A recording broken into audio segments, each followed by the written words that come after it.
program pendidikan gratis itu seharusnya tidak pure gratis.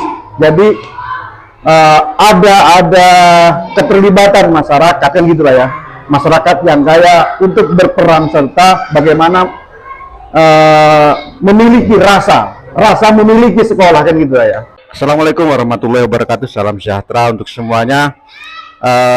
Pagi hari ini, hari Kamis tanggal 29 Agustus 2024, saya Lukman Republik, Kepala Biro Kabupaten Jember Media Nasional Sinopsis.co.id, ada di SD Negeri Kepatian 6, didampingi oleh Bapak Kepala Sekolah Bapak Ahmad Hasan Husaini MPD.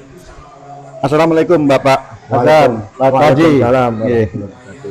Ada perubahan yang cukup drastis yang ada di SDN Kepatian 6 ini. Yang dulunya itu ruangan, yang sekarang jadi aula, itu kan dulunya kumuh sekali Pak ya. Tempatnya apa? Tumpukan barang-barang.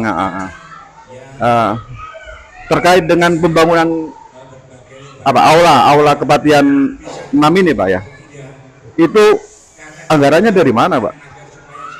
Kalau kita berbicara dari program dan sudah terlaksana itu Pak, kami menyadari di Kepatian 6 ini saya masuk sejak 1 Maret, walaupun SK itu 22 Februari 2022. Saya berangkat memang sering membuat sensasi yang pada awal masuknya ingin mengembalikan citra diri sekolah, di mana sensasi saya yang saya tahu sejarah dengan membuat banner bahwa ini asal usulnya sekolah Brawijaya. Brawijaya.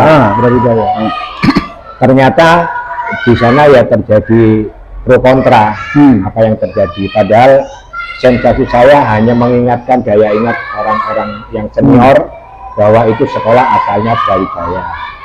Kemudian berkembang, jadilah dengan berbagai merger, jadilah SDN Kepatian 16-17 sampai menjadi SDN Kepatian 6. Saya sudah mengawali berbagai macam gebrakan yang kaitannya dengan pembangunan yang ada di sekolah, yang tujuan saya tidak lain ingin menyenangkan anak, ingin agar supaya fasilitas yang ada bisa dinikmati oleh anak-anak kita. Namun kita mengingat dengan aturan-aturan yang ada, sekolah gratis, kemudian operasionalnya hanya dari BOS. Saya pikir ya ada segi positif negatifnya. Kalau kita mengandalkan pada BOS saja, mungkin ya hanya sebatas itu, operasional, pembelajaran berjalan. Tapi untuk mengembangkan dan menambah fasilitas, kita hanya mengangan-angan mengharapkan bantuan dari pemerintah. Tapi kami menyadari pemerintah sendiri programnya juga banyak sekolah-sekolah yang membutuhkan pembenahan. Kami alhamdulillah bisa bekerja sama dengan wali murid, kolaborasi yang menyadarkan, yang kaitannya saya tanamkan nilai-nilai agama di dalamnya, kaitan dengan infak, dengan keikhlasan dan manfaat dan amal jariah. Ternyata respon wali murid itu positif sekali. Salah satu contoh fasilitas yang ada itu musola belakang. Musola belakang itu kurang lebih 90 juta itu biayanya. Semuanya wali murid yang memberikan informasi kepada orang tua wali murid, yang menangani wali murid, yang mempertanggungjawabkan juga wali murid, sehingga tidak ada kendala sekolah hanya menikmati. Kemudian berlanjut dengan ada ruangan yang dulu awalnya katanya sebagai lab, tapi saya masuk dan beberapa periode kepala sekolah sebelumnya sudah jadi gudang, tumpuan bangku yang rusak. Ini kalau saya biarkan, jangan-jangan nanti ada binatang yang masuk di sana justru jadi mangsanya anak-anak. Ya. Lalu saya berpikir dari pengalaman itu saya mencoba kepada orang tua yang baru juga yang lama, dengan adanya sebuah paguyuban itu saya suruh memberdayakan. Ternyata ya alhamdulillah, walaupun tidak semewah mungkin, tapi yang jelas sudah bisa teratasi. Bangku-bangkunya, barang-barangnya sudah saya laporkan, penghapusan sudah, kemudian sudah dimulai.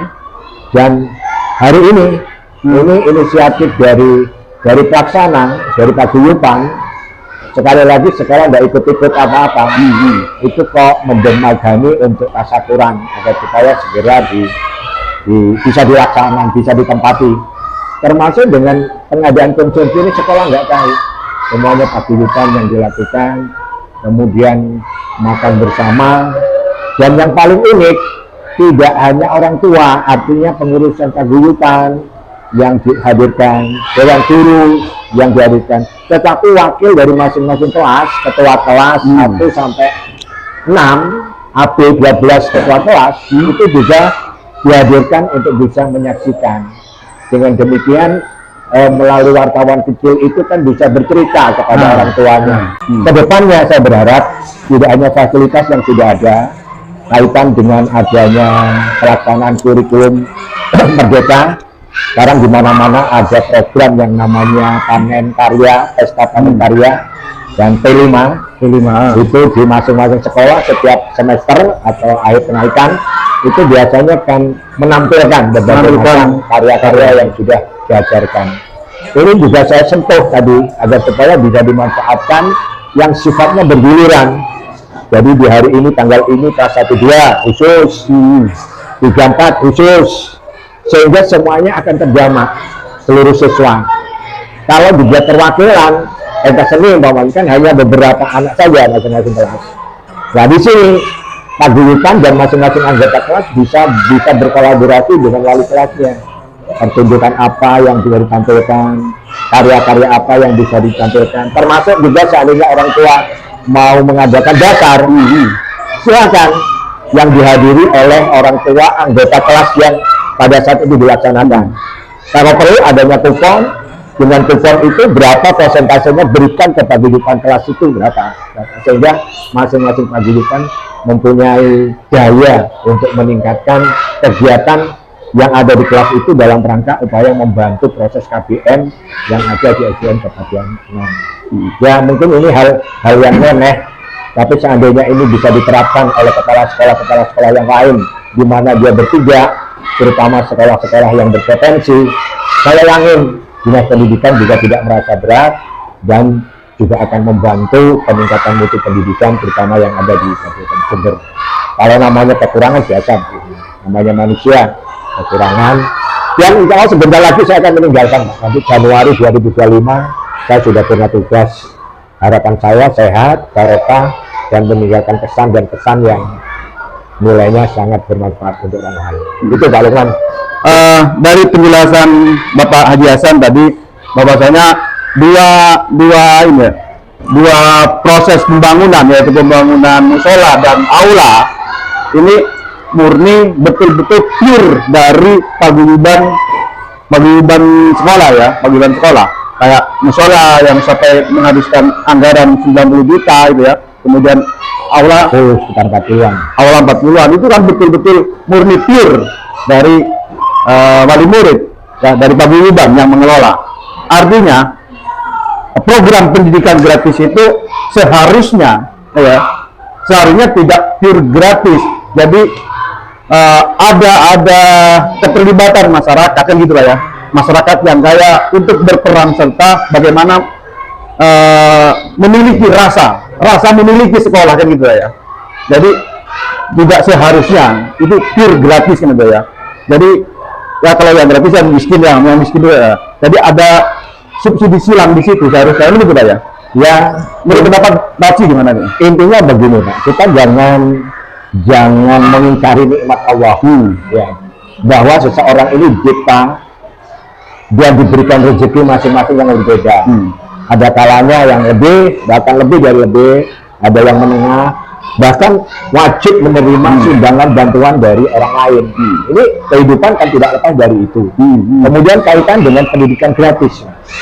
Kalau kita melihat kemampuan orang-orang desa, berapa biaya memondokkan anak ya yang jauh dari rumah, dia dengan penghasilan rendah kok mampu, kok ada, kok diberi kelancaran, sama-sama menempuh mencari ilmu pendidikan. Saya berpikir dengan sekolah program gratis, kalau itu diterapkan di semua sekolah, ya hanya bisa berjalan gitu aja, operasional aja, proses pembelajaran yang penting punya kapur, punya betul, ya. Padahal di masing-masing sekolah itu punya program, punya kegiatan yang berbeda, yang sudah bertahan dari tahun-tahun sebelumnya, yang menjadikan beban berat. Oleh karena itu saya punya inisiatif, walaupun program pendidikan gratis, tapi tetap harus melibatkan orang-orang yang punya hati nurani, punya kelebihan ekonomi, tidak memungkiri kenikmatan, ya saya sentuh untuk bisa mengisikan dan membantu dari kekurangan yang ada di sekolah. Dan yang tidak punya, jangan malu-malu, menyadari bahwa itu memang kondisinya seperti itu. Kita gratiskan, jangan dibebani apa-apa. Kalau perlu melalui kegiatan sosial, bantuan sosial, kita bantu santunan. Itu yang saya lakukan. Di sini ini sering saya lakukan santunan untuk anak yatim. Anak yatim itu setiap peringatan Maulid, Muharram, kemudian itu mesti saya berikan santunan. Saya pilih, terutama anak-anak yatim, anak-anak yang nggak punya intern sekolah itu. Itu dalam rangka juga rasa kepedulian. Itu pun dananya juga dari anak-anak, dari orang-orang yang mempunyai kelebihan rezeki. Itu bisa. Kadang-kadang dengan juga bagian daripada pendidikan karakter building dari siswa kan itu ya. Jadi langsung praktek gitu kan. Jadi langsung praktek. Bahkan jangan sampai anak-anak yang sekolah nggak punya bapak karena sudah mendahului atau ibu, atau anak-anak yang keberadaan ekonominya tidak mampu, itu punya rasa minder di sekolah. Itu yang harus dikembangkan, karakternya mempunyai kebanggaan dan rasa tidak putus asa bahwa tanpa bapak pun, tanpa ibu pun, ekonomi orang tua tidak mampu pun, kamu belum tentu besok seperti itu, tapi yakin akan mengalami satu kesuksesan. Itu karakter motivasi yang sangat besar sekali untuk memberikan kedewasaan anaknya. Nah, artinya selain dalam mengelola sekolah ini, selain menggunakan manajemen apa yang sudah ada dalam regulasi, di situ ada manajemen lain, Pak ya, manajemen kolbu, bagaimana menyentuh para wali murid itu ya, untuk rasa memiliki sekolah itu, ada manajemen kolbu, pengelolaan hati itu, gitu ya.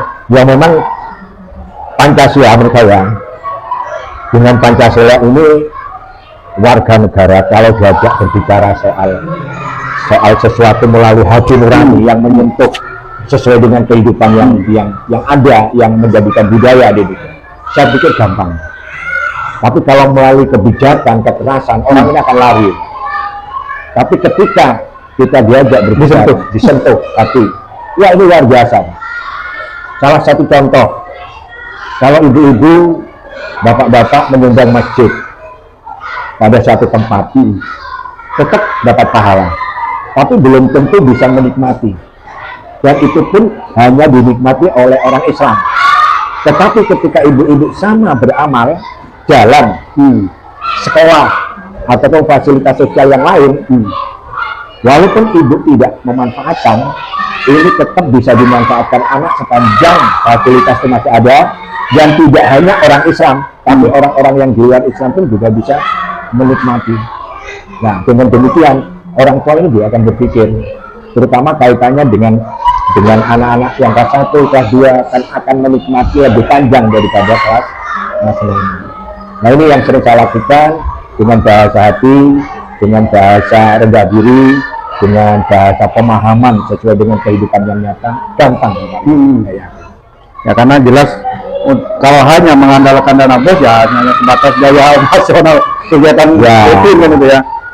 Sedangkan untuk meningkatkan bagaimana kualitas pendidikan, baik itu sarana prasarana itu ya, juga lain-lain, itu kan perlu dari peran serta wali murid atau masyarakat itu. Ya, saya kira terima kasih Pak. Ya, ini sangat inspiratif sekali, bisa ditiru dan juga bisa menjadi masukan untuk pemerintah. Nah ya, model-model semacam ini. Ya, kalau saya intinya itu mau mencari apa. Jadi saya punya satu pedoman. dimanapun saya berpijak berdinas, apa yang bisa saya berikan untuk lembaga, bukan apa yang saya dapatkan dari lembaga. Itu prinsip saya juga jadi guru. Oke, demikian ngobrol santai Lukman Republik bersama Bapak Kepala Sekolah UPTD Sabdik SDN Kepatian 6, Bapak Haji Ahmad Hasan Husaini, yang mana pada intinya dalam mengelola sebuah pendidikan itu selain menggunakan manajemen yang sudah sesuai dengan regulasi, perlu ada manajemen tambahan, yaitu manajemen kolbu, menata hati. Sampai jumpa lagi dengan informasi yang lain. Wassalamualaikum warahmatullahi wabarakatuh. Matur nuwun Bapak. Demikian informasi Lukman Republik. Sampai jumpa lagi dengan informasi yang lain. Jangan lupa dulur-dulur like, comment, and subscribe. Matur nuwun. Assalamualaikum warahmatullahi wabarakatuh. Salam sejahtera untuk semuanya. Sampai jumpa lagi.